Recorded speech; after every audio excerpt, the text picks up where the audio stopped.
Kenalin, nama gue Iqmal dan gue orang biasa yang hobi bonsai. Di video ini gue ingin berbagi informasi yang menarik, bukan hanya untuk pecinta bonsai, tapi buat lo juga yang nggak ngerti atau bahkan hobi bonsai. Sebelum gue masuk ke pembahasan utama, gue mau kasih tau dulu kenapa gue suka bonsai. Lo bayangin aja, pohon yang biasanya tumbuh di alam, tingginya bisa mencapai puluhan meter, dibuat versi mininya, tumbuh hanya di atas pot. Dan yang gilanya, konsep ini udah ada di ribuan tahun yang lalu, tepatnya di zaman Cina kuno. Betul, gue mau bahas sejarah bonsai.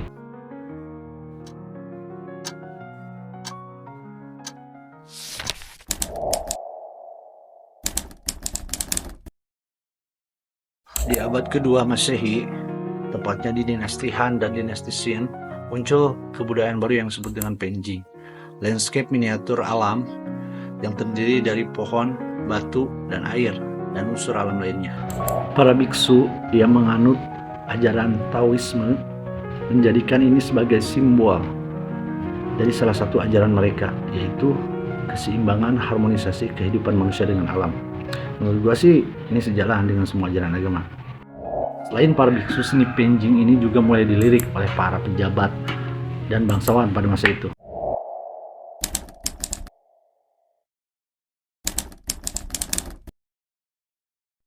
Di era dinasti Tang, pada abad ke-6 sampai abad ke-9, seni Penjing ini mulai masuk ke dataran Jepang, dibawa oleh para biksu dan para pedagang Cina yang ke Jepang, atau para diplomat dan pelajar Jepang yang membawa seni ini pulang ke negara mereka.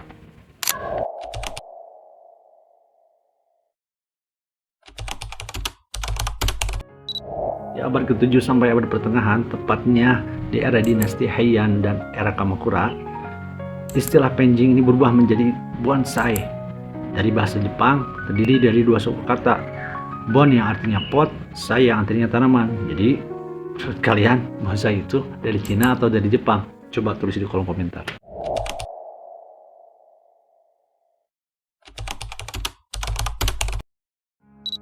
Di era Kamakura ini, yang mengenal seni bonsai hanya di kalangan tertentu. Para biksu Zen, panglima tertinggi Jepang atau disebut dengan shogun, dan juga para ksatria Jepang atau yang dikenal dengan samurai. Seorang samurai tidak hanya pandai memainkan pedangnya, tapi juga mahir dalam memelihara bonsai. Bagi mereka, seni bonsai ini menjadi sarana untuk bermeditasi, pengendalian diri, dan juga simbol untuk kekuasaan. Pada zaman Edo lah, seni ini mulai dikenal oleh semua lapisan masyarakat. Terciptalah gaya-gaya baru seperti cokan, kengai, dan selanting. Seni bonsai ini menjadi seni yang paling diminati oleh masyarakat Jepang. Puncaknya pada tahun 1914 diselenggarakan pameran bonsai pertama di Kyoto, Jepang. Lalu pada tahun 1934 pameran bonsai tahunan diselenggarakan hingga sampai saat ini.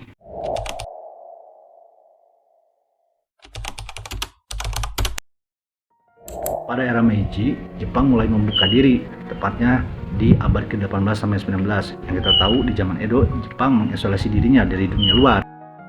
Pada zaman Meiji ini juga lah bonsai mulai dikenalkan ke dunia luar. Ya, dipamerkan di World Fair Paris tahun 1900. Tapi momentumnya justru di pasca Perang Dunia Kedua. Tentara AS yang bertugas di Jepang membawa seni ini ke negara mereka. Pada tahun 1950 terbit buku berjudul Bonsai yang ditulis oleh Norio Kobayashi. Buku ini akhirnya membuka mata dunia pada seni bonsai.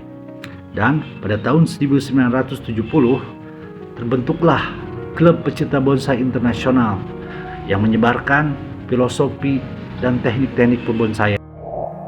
Gak cuma lewat buku, seni bonsai ini juga dikenalkan lewat dunia perfilman. Pada tahun 1980-an ada film berjudul The Karate Kids 3, seorang master bela diri mengajari muridnya tentang filosofi bonsai.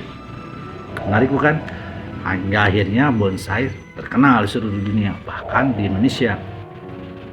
Di Indonesia sendiri, seni bonsai ini sangat diminati oleh semua kalangan, baik artis, pejabat, dokter, pengusaha, atau gua orang biasa.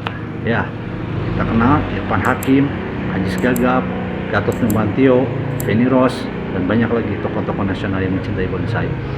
Jadi gimana? Lo tertarik dengan seni ini?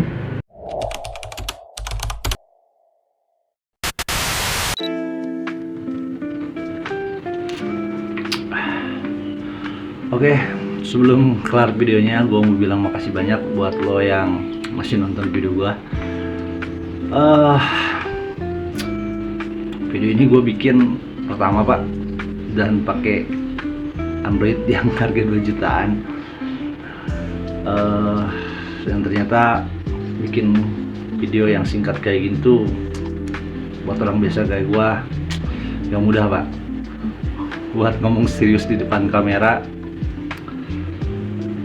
gue syuting sampai berjam-jam.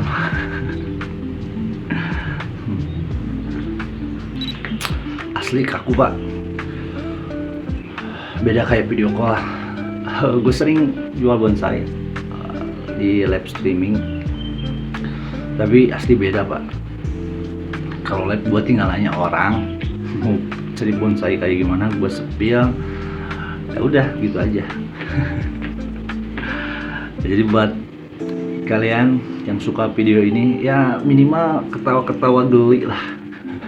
Lihat orang yang so serius ngomong di depan kamera, tolong tinggalin apapun di kolom komentar, bantu gua buat belajar.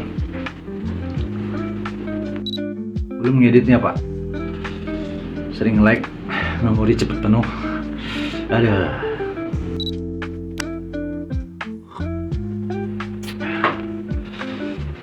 Makanya jangan lupa pak, like videonya, subscribe, share ke temen lo yang suka bonsai, atau minimal ke orang yang suka lihat orang ngomong so serius di depan kamera. Oke, sampai ketemu di video selanjutnya. Semoga bisa menjadi lebih baik. Terima kasih banyak. Bye. Selain para biksu yang beragam, lalu di tahun 1000 barulah muncul istilah bonsai, serapan dari bahasa Jepang yang berarti pot dalam tanaman. Balik, tanaman dalam pot. Hingga akhirnya diselenggarakan ya, oleh para pejabat kekaisaran Jepang, Cina.